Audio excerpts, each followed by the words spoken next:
Gusto po namin na maging maayos at makatulong itong ganitong dialogo sa pagbabalangkas po ng mga arrangement sa kanilang mga manggagawa. Kung ayaw mo ng kanin ayawan mo ng kanin, ha? Silipin naman natin ngayon ang lagay ng trapiko sa iba't ibang bahagi ng Metro Manila. Ngayon na payday, Friday pa, no? Dito sa EDSA. Hawakan mo, baka mahulog wala ka nakainin doon. Yung westbound lane, Ay. yung westbound side, yung Ayaw hawakan, papuntang San Juan, light to moderate naman ang traffic. Ganon din sa eastbound o yung papuntang Pasig. Habang mabilis. Mamaya mo na yan, tula ka na ulamin. Sa northbound o yung papuntang Yung lamang mo ng mga gulay. Naiipon lang yung mga sasakyan dito sa mga stoplights dito.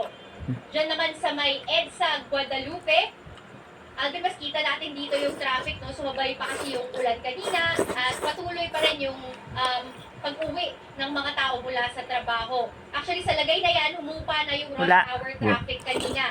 Ngayon, moderate to heavy na lang yung volume sa northbound hanggang Ortigas at yung southbound naman, mas mahaba actually yung traffic mula Song hanggang Magallanes. Hawakan mo. Sa may EDSA, Quezon Avenue. Hawakan mo at baka biglang bumagsak. Masikip at mabagal At pag yung pumunta usad sa ng bunganga mga mo, lahat sasakyan yan, bahala sa ka. westbound o yung papuntang Araneta at papasok ng Skyway. Alvin, dahil expected nga na mas bibigat pa yung daloy ng trapiko pag nagsimula na yung EDSA building, ay paulit-ulit na paalala ng pamahalaan sa mga Nasaan yung buto? Total, nilabas Kinain mo yung buto? yung listahan ng mga possible Nasaan yung buto? schemes ay Saan mo nilagay yung butong malaki? pwedeng alternatibong punta. Yan yon?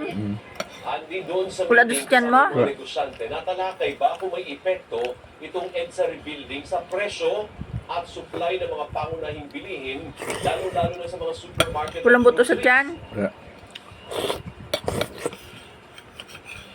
Alvin, kanina, mas nag-present yung gobyerno tungkol dun sa parang magiging methodology dun sa project, no?